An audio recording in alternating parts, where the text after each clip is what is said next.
All right. So we're moving into my top 20.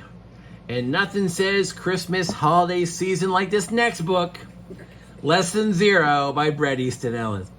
So I like a lot of Bret Easton Ellis books. American Psycho is good. Rules of Attraction is very good. Some aren't that great.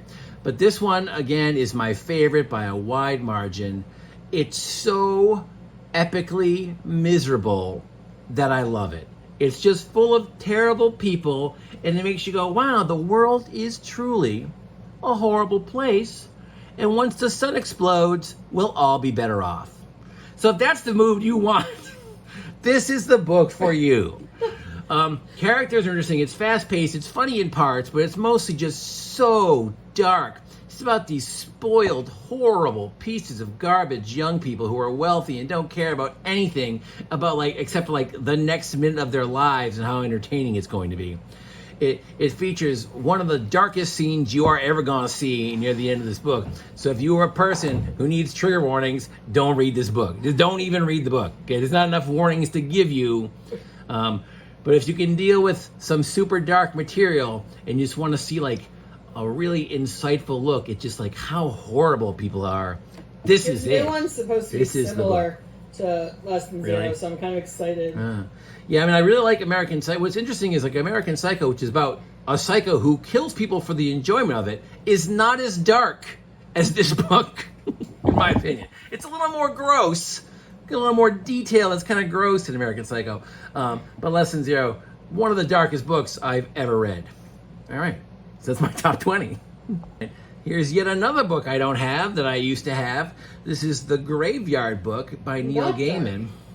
Not so dark, even though it takes place in a graveyard. There are a few dark parts, but it's basically I want to say young adult, even though technically it's a children's book. Yeah, it's an interesting book because it's styled almost like a children's book, but the level of wit and writing is still really high. Being murdered. Yes, it's dark at the beginning. It's like Roald Dahl children's book. Yeah, I was going to get to that in a minute too. It's pretty dark for a quote children's book. Neil Gaiman doesn't even show up on this list of number 19, but he's going to show up a few more times.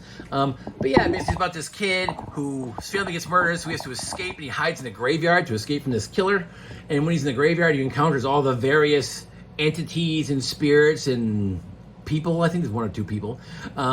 That are in the graveyard, and it makes for a really entertaining mixture of characters. And then, of course, they have to confront the bad guys and save the day. And it's classic Neil Gaiman stuff. You've got awesome characters, you've got really funny, witty parts, and it's just a really fun adventure book. Super fast. You'll read this incredibly quickly, but I love it. One of the best books like that. And the next one is also quite similar. All right, so we got coming in here at number 18. Yeah, 18. Luckily, I don't have too many more I don't have. So for now, 18, we have another very famous book, Charlie and the Chocolate Factory by Roald Dahl. And again, here's another book everybody knows. This is one of the I don't think everybody does. Everybody knows the Willy Wonka movie, which is nothing like the book. Oh, nothing like the book. There's a lot of... Very different, though. Yeah. So anyway, here's another example of a children's book that's super dark. It's so awesomely dark. The six kids Slowly get killed off. Win a contest and slowly get eliminated in this chocolate factory in ways that you're like, wait, is that person dead? They might be dead. It's great. The first person gets drowned and sucked through a tube in chocolate. One person gets blown up. 7 Deadly Sins or something too? I don't know, probably. We definitely got some... TV is sloth. Augustus is greed. Or gluttony. Veruca Salt is... Oh, yeah. She's greed. Gloop is gluttony. Yeah. I'm not going to go through all the... Charlie is, I don't know, nerdiness. Anyway... I think Charlie isn't. He was a mistake. Right. He's one of the... this is one of the first books I ever read. In fact... This book was read to me by my brother when I was I think 3 or maybe 4. Oh, that's so cute. So I could, shut the hell up. So I could barely even read, and I was like, this book is fire. I didn't say that because nobody said that back then. In the 1920s. I go, this book is the dog's bollocks. I didn't say that either because I'm not British. Not 90. Right. Anyway. whatever I said, I like this book, and we read it. He read it to me, and it was awesome, and I freaking love this book so much. It's super. That's what I'm saying. It's another one. It's a children's book. If your children are messed up, and maybe that's why I'm so messed up, because I read this book when I was a wee, They used to write books. wee lad. They didn't care that, like, they weren't like, oh, we have to keep kids, everything has to be sweet and happy all the time. I mean, it's pretty sweet. The guy gets killed by chocolate. So sweet. Chocolate. Maybe it's a British thing. You're a British thing. Anyway, once again, I'm pretty sure I don't have to tell you to read Charlie and the Chocolate Factory, but if you haven't read it, dang it, read it. It's so good. Spectacular stuff. All right. Here we go.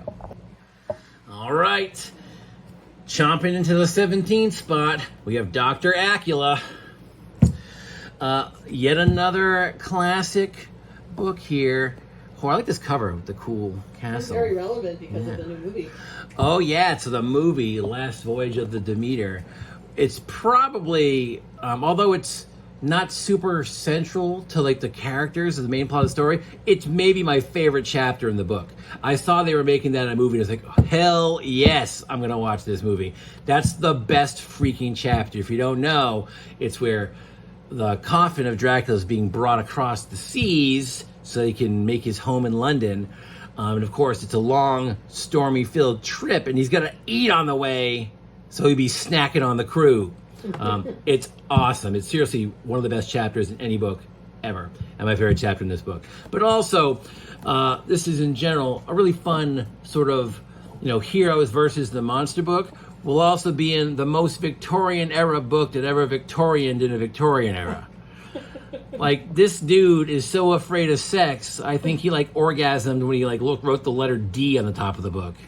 You know what I mean? Because D, you get it? Ha! That's a penis joke.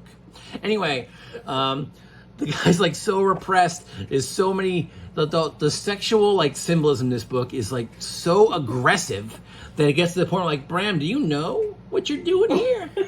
I think you don't. I think he accidentally wrote an intense commentary on the Victorian era while trying to talk about how girls were bad. Yeah, I really don't think you know what I mean? And he accidentally was created the single greatest sexual symbolism of his era, and he was just afraid of sex the whole time. He literally made vampires the symbol of female sexuality without intending to. He tried to be like, sex is the worst. They was all horned up reading this book, oh, we get to look at his ankles. This book is amazing. Now vampires are defined as sexual. So anyway, great horror story, great adventure story, fun characters, fun action, just great creepy scenes, and incredible symbolism. The guys are kind of putzes, but they're fun in a lot of ways. They're the girls aren't treated that well in this book, of course, because Bram Stoker hates women, or is afraid of them, or both. But he's dead now, so we can speak ill of him. But anyway, great book, cool cover, Dr. Acula.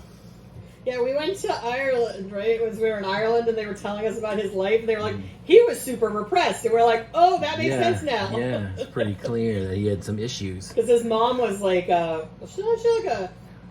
a call girl, but a dancing girl and a Moulin Rouge kind of. Some would call her a strumpet. A stripper, basically. Or a harlot. Or a showgirl. That's what she was. Showgirl. Great. So continuing with our Victorian era horror theme, this time it actually is Robert Louis Stevenson writing Dr. Jekyll and Mr. Hyde, another really famous book that probably everybody knows. I just love how this book is written. I can't even explain why, but he's talking about the guy walking down the street, heading to dinner, and I'm fascinated by what's happening, and I don't understand why. This guy's such a good writer. He writes, there are sections about nothing. I'm just this is so amazing. I don't really get it. Also, it's kind of late in the game, probably, but if this was newer, this would definitely be considered one of the most insane twists of all time. Surprisingly, I feel when you mention it to people nowadays, though, a lot, if you don't know it, it's people are surprised. They're no, I don't know what the twist is. And you're how? Yeah, it's when I teach Romeo and Juliet and I don't give away the ending, even though I assume everybody knows, and then they all don't know at the end, and I was like, really? How did you not hear about this in your lifetime? I mean, they're only 14 at that point. But still, similar. So Jekyll and Hyde, again, sort of horror, different vibe on Victorian, sort of repression, but it's still in there. Cool characters, and again, I can't even explain why. I just am obsessed with how this is written. It's so good. And again, great twist, great mood, great book. I highly recommend. Number 16 on my list, so obviously I liked it. I think I might have all the rest of them, so I might not have to keep putting up these goofy images. All right, here's a divisive tale. Number 15, The Catcher in the Rye. It's about this baseball guy who collects bread. And everybody's like, why don't you try wheat bread? He's like, I don't think so. Don't even bring up pumpernickel. Wait a minute. Nope, that's not remotely correct. I really got to work on these summaries a little more. Summarizing this book is difficult. A kid gets kicked out of school, wanders around New York, and makes 8 million observations about the human condition, which will change your life forever. Or you'll just be like, wow, this kid's lying. Or you'll be like, what a whiny jerk this guy is. He sucks. Why doesn't he, go home and, have sex? Okay, I mean, I guess that's an option. But yeah, there's no way to really, I don't think, summarize this book in a way that works. Probably you've read this. If you haven't read it, read it. You might hate it, and it also might be your favorite book of all time. It's incredible. You either connect to the character and what's going on and the types of observations he makes, and you love it, or you don't connect to him and you probably don't like him very much. He can be a little bit of a tough character to like because he hates virtually everything, not everything, but he hates a lot of things. He's like, that's why I like him, I think. He hates almost everything. But he also is a fan of quite a few things as well, as he'll talk about. But again, if you're looking for action, adventure, and piracy, this is not the book for you. This is a dude just walking around thinking about stuff, drinking a lot, and talking to people. But it's fantastic. Yeah. How is it even that... Wait, no, how is this low on your list? It's not low. It's 15. Yeah, it's low. I've read it like 30 times. Maybe I'm just sick of it. This is an awkward book to show. It's tall. This is like the printed version of it. Right, so it's got the one with the images. Anyway, this is Stardust by Neil Gaiman, art by Charles Vess. Charles Vess is awesome. He does all kinds of cool stuff. You want to see some cool early Charles Vess work, check out Spirits of the Earth, graphic novel featuring Spider-Man. Awesome Charles Vess artwork. But that's not what we're talking about here. We're talking about the book Stardust, also a movie. The movie is decent. This is a pretty simple tale. But again, we got classic Neil Gaiman. We have a fun adventure. We have just a slew of incredibly entertaining and fun characters. And we've got witty, clever observation and dialogue. It's super fun. It reads really, really fast. It's part fairy tale. It's part fantasy. It's part pirate adventure. It's got an evil witch. It's got weird septuplets. Yeah, all kinds of crazy stuff. It's just a super fun read. If you like anything fairy fantasy tale at all, you have to read this. It's just such a perfect encapsulation of that type of story. Huge fan. All right. Speaking of fun comedic books, whenever I make that segue, you know it's like something stupid. It's not going to be that. And it's not. Again, I don't have the book jacket. Had the book jacket. Coleridge Girl lost it. This is The Lovely Bones. I used this book in school, and then... Great. So this is The Lovely Bones by Alice Sebold. If you ever encounter this movie, run the other way. If someone ever shows you a DVD of it, smash that DVD. If it's ever on someone's TV, strike that person. Beat them about the neck and head with their own hands. Or at least make sure you've read the book first. Right, because the movie is a steaming pile of rectal grease. It is beyond awful. I did. And I'd say it again, but it doesn't seem necessary. Look, I'm giving you the real talk here. This book is amazing, and they made a awful crap movie of it, and it makes me mad. That's why I'm talking about the movie so much. But the book itself is beautiful. So, also very dark, though. So this girl gets, raped and murdered, which isn't ideal. You don't want that. But she goes to heaven, and then when she's in her heaven, and there's all these sequences of being in her heaven, because in this book, heaven's tailor-made to your sort of I guess your specifications, though you don't pick them out really. They just sort of it knows what you want kind of thing, which makes sense. That should be what heaven probably would be. But she also gets to observe what's happening in her life, and she's kind of hoping that they catch this person who killed her. But it's not just really so much about that. It's also about how her family and her sister and her parents are dealing with her death and everything, and it makes for a very fascinating like character study. There's like in literary fiction, I think like the summary just always makes it sound cheesy. Yeah, it's hard to like do it justice. It's beautifully written. It breaks down like character and emotion and story so well. Like there is like a little bit of a find the killer element, but that's not even like the important part of the book. You know what I mean? That's like secondary. If you like just like beautifully written books that are sad and dark and really good, this is going to be top of the line here. And about family relationships. Like this is not the kind of book I normally like, so the fact that it's like 13th on my list tells you how freaking good it has to be, because this is not normally the type of topic I give a crap about. All right. Yeah, we know. So number 12 might be line to line my favorite book writing wise. It's close. There's a couple that are in the running, but it's Fahrenheit 451 by my boy Ray Bradbury. I'm a little surprised this is the first Bradbury on the list. Something Wicked This Way Comes just barely missed the top 51. But if I do a list of short story stuff, obviously he's going to get a couple of things in there. But this is probably his most famous novel. I've read this a ton of times. I don't even know how many times I've read this book, because I've taught it a bunch of times. I read it for fun a bunch of times. And it's like just the best book. The first page alone is so good.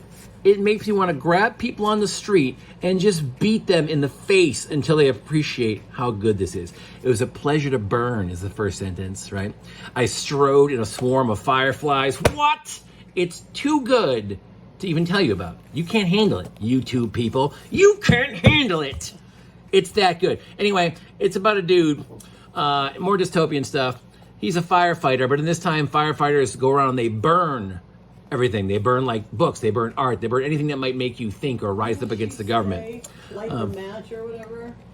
You can stop counting. Oh, yeah. So good. Oh my God, there's so many good. Like, and then he was a shrieking blaze. There's so many awesome lines in this book. It makes me want to just attack people. I'm going to go into the street with this book and just slap people in the face so they understand how good it is. I'm like, do you understand how good this is? And they'll be like, no. And I'll slap them again. And I'll ask them the question again. And then I'll probably get arrested at that point. But until that happens, the slapping shall commence. Anyway, he obviously has a revelation with Clarice, one of my favorite characters, even though she's briefly in the book. And then he realizes, hey, I shouldn't be doing this. And it just leads to awesomeness. This book is beyond spectacular. If you haven't read this, or you only read it in school, you're like, I didn't like it that much, read it again. Or just if you don't have a lot of time, just read the first page and appreciate how absurdly good the first page is. All right, here we are, book number 11, almost to the top 10. But of course, no list of the world's greatest novels would be complete without the seminal literary classic, The Badlands of Hark. Now I know what you're saying, Sir Chonk. I had to read this book in 9th grade. I had to read this book in 10th grade. When I had an AP class, they made us all write papers of it. We had to reenact a play in our theater division in college. We saw Badlands of Hark on the park year after year after year. But still, I feel compelled to bring it up into my list. Because I don't want to be like, oh yeah, great list, but you left off the Badlands of Hark, you literary doofus, everyone would put in the comments. But anyway, Badlands of Hark isn't even a novel. I mean, I may have cheated. It's not, not even really a novel. But I'll be damned if I was going to include it. It's a choose-your-own-adventure book. With only, I've read this book 6,000 times.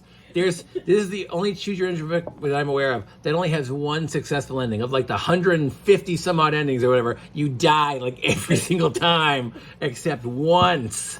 Will you survive? I don't know. Remember we started it and like for the first 12 times, I just ended up back at the beginning dying? Yeah, she kept dying like the same way. Like it's one time to keep dying. She keeps getting like... I kept ending up back at the same place dead. Anyway, if you want to immerse your brain in the chilling streams of literary elegance... That is R.L. Stein? This... of Badlands of Hark. You can do no finer thing to enlighten yourself. Look, I got with this Street tome on my list, okay? of delights, right?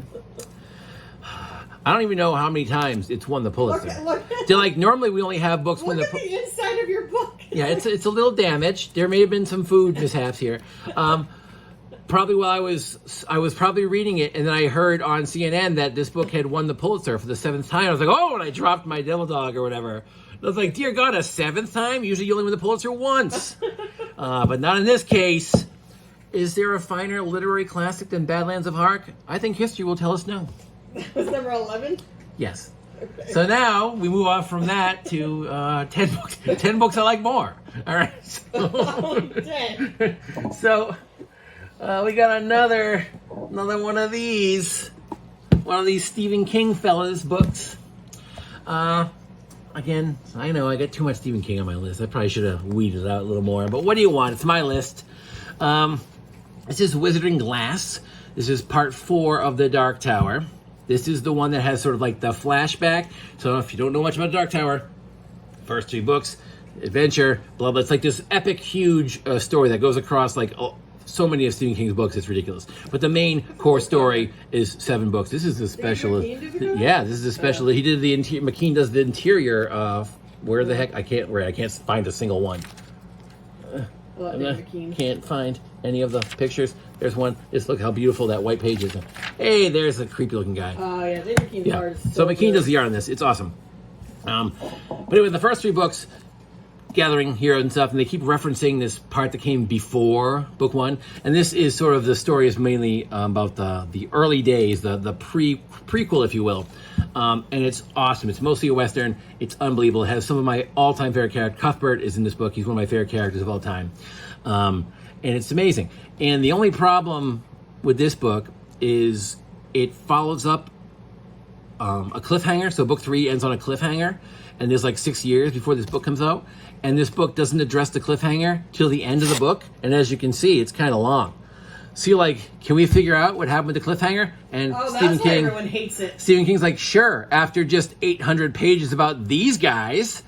And you're like, you know how in Stranger Things, they have that, they're having the story go, and I think it's the 2nd season, and then all of a sudden they have this flashback where Eleven's like hanging out with these random like street thugs, and you're like, I wanted to see what happened after the end of last episode. That's kind of this, except the street thug part is far better than the regular story in this particular situation. It's annoying in Stranger Things, but in this case, it's awesome.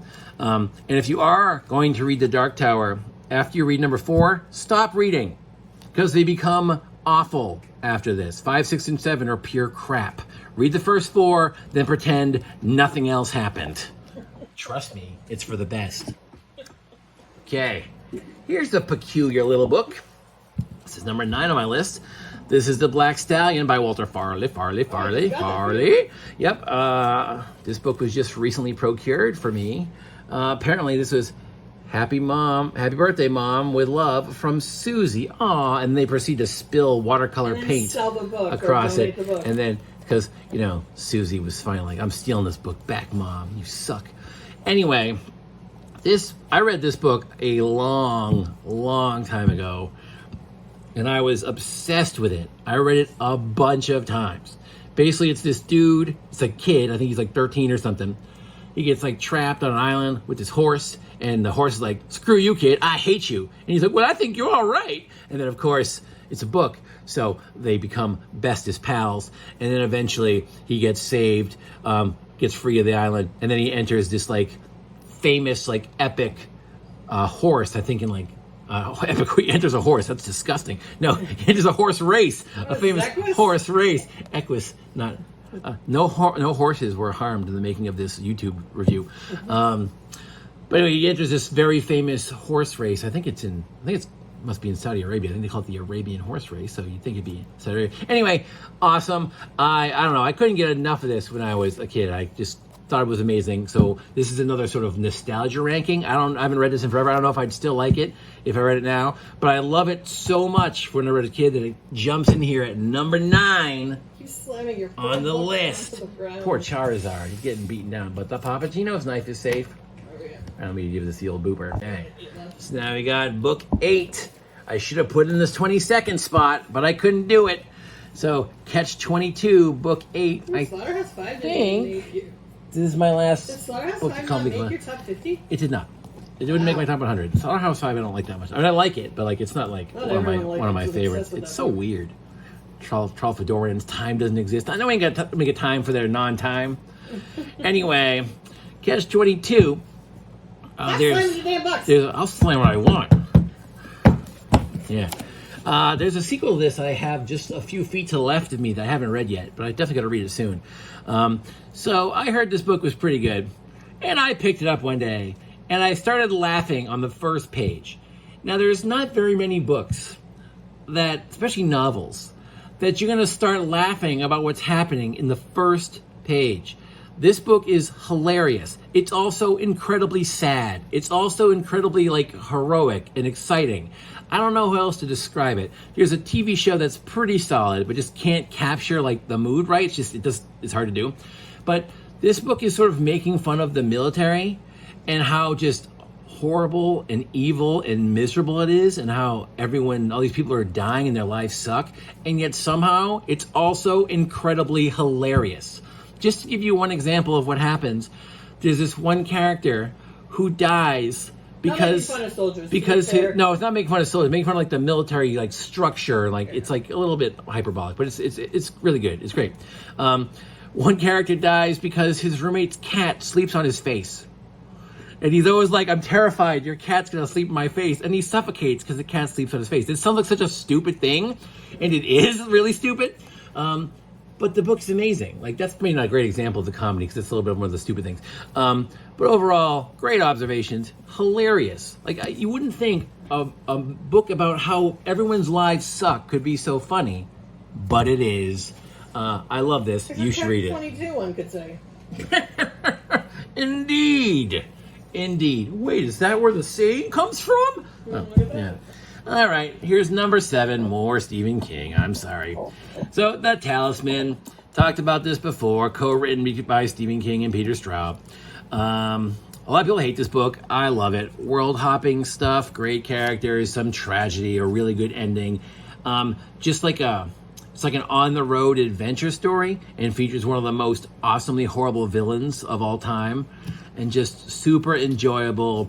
If you want sort of a traditional on-the-road adventure where you've got really interesting good hero characters, really interesting sort of evil characters, people in the middle, chaos and stuff, that sort of stuff, this is it. It doesn't break too much new ground probably, but it's the perfect version of that kind of story, and I like that kind of story, so there you go.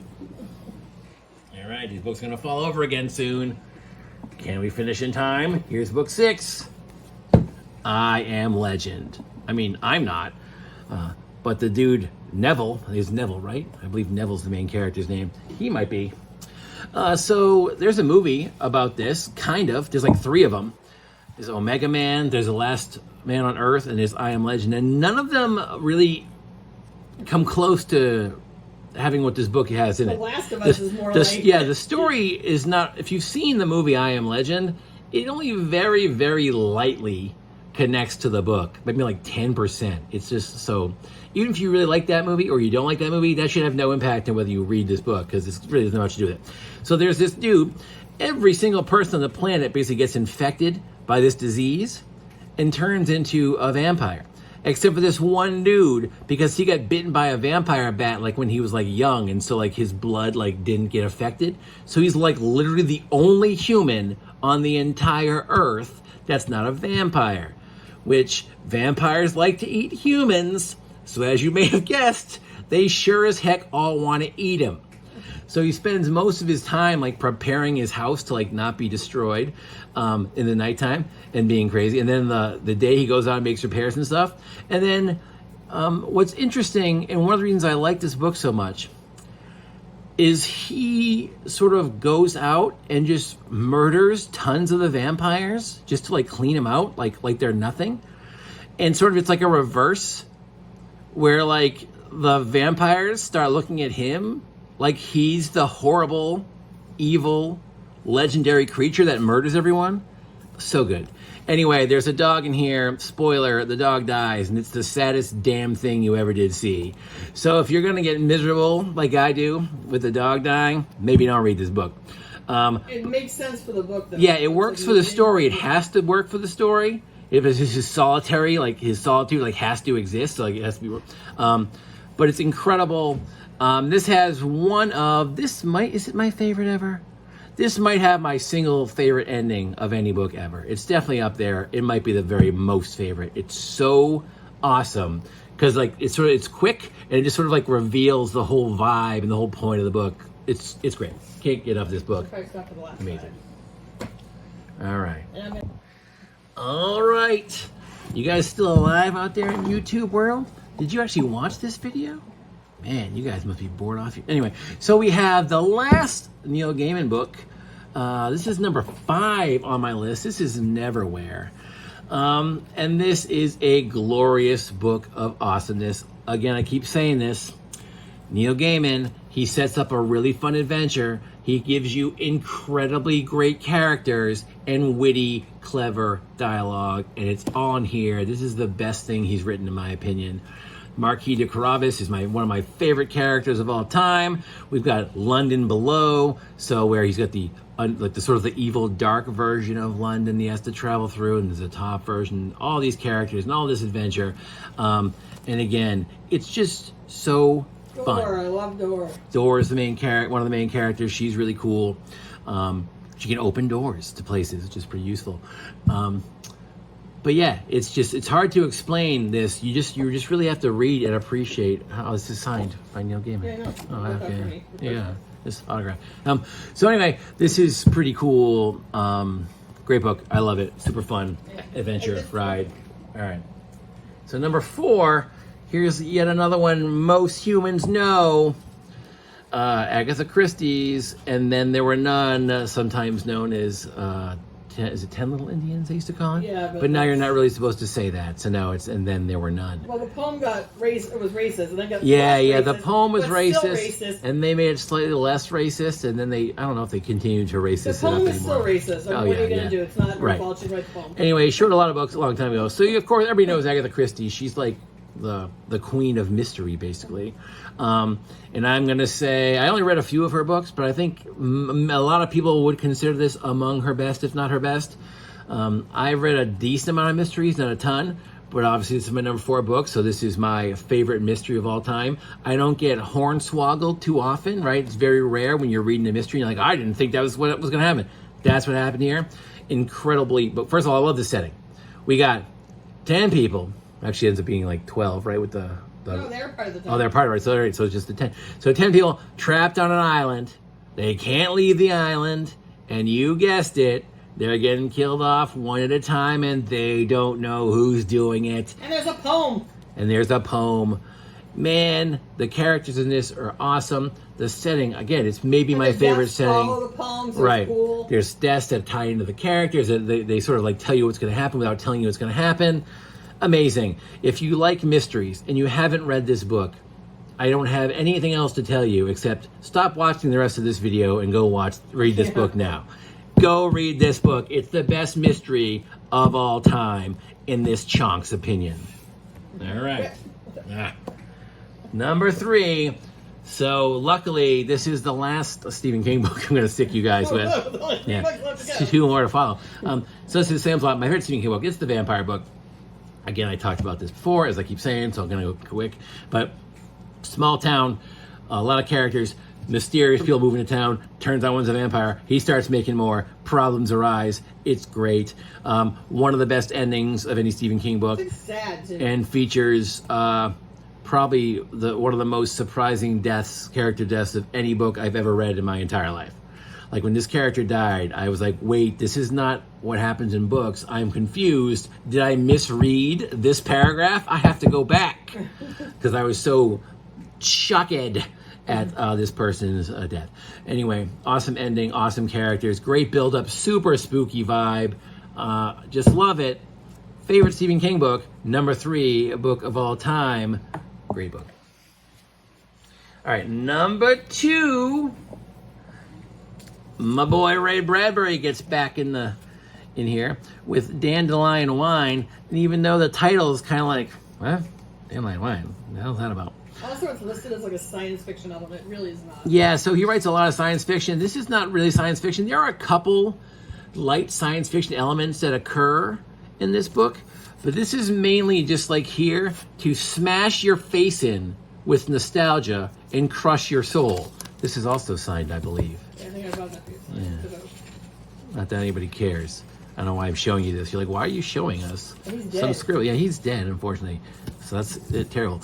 But this book is about this group of people in this town. It's mostly around Steve Douglas, or what's the kid's name? Douglas something? I thought Douglas was his first name. I forget. Douglas, or I don't know. There's a few characters. It's probably on the book jacket. Yeah, probably. Douglas Spalding. Yeah, Douglas Spalding. Yeah, so here, this is in Greentown, Illinois. So he writes a few books that take place in Greentown, Illinois. They a lot of them focused around this Douglas dude and like a few other characters. I think Forever Summer is one, or Summer Night is one. I forget the titles. So she's shown somewhere something wicked too. No, I don't. I think his friend is in it. I think the other, like, one of the kids in his group is, I think, is a kid in there. Anyway, this is just a series, like, it's kind of calling it a novel is a little bit light. Like, it's a series of vignettes that sort of, they're connected and they kind of go in order. So it's like a novel, but it's not like a plot in a traditional sort of sense. It's just like, yeah, coming of age story in this kid in the summer in a sort of an idyllic small town, which sounds awful. If someone told me that's what this book is about, I'd be like, I don't want to read that crap. But it's the most amazing book you're ever going to read, probably. Absolutely love it. If you're a person that looks fondly back on the summer of your youth, you should read this book. It'll like kick your face off. All right. Also, if you like Ray Bradbury. Yeah. Also, Bradbury's like the best writer of all time. At least up there, anyway.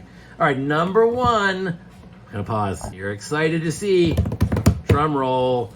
You're probably gonna be like, what? So, my number one favorite book of all time, Watership Down by Richard Adams. That's right. It's mostly about bunnies. You might be thinking, Sir Chonk, how long have you been legally insane? And I would say, according to my physician, 7 years. But that's not important.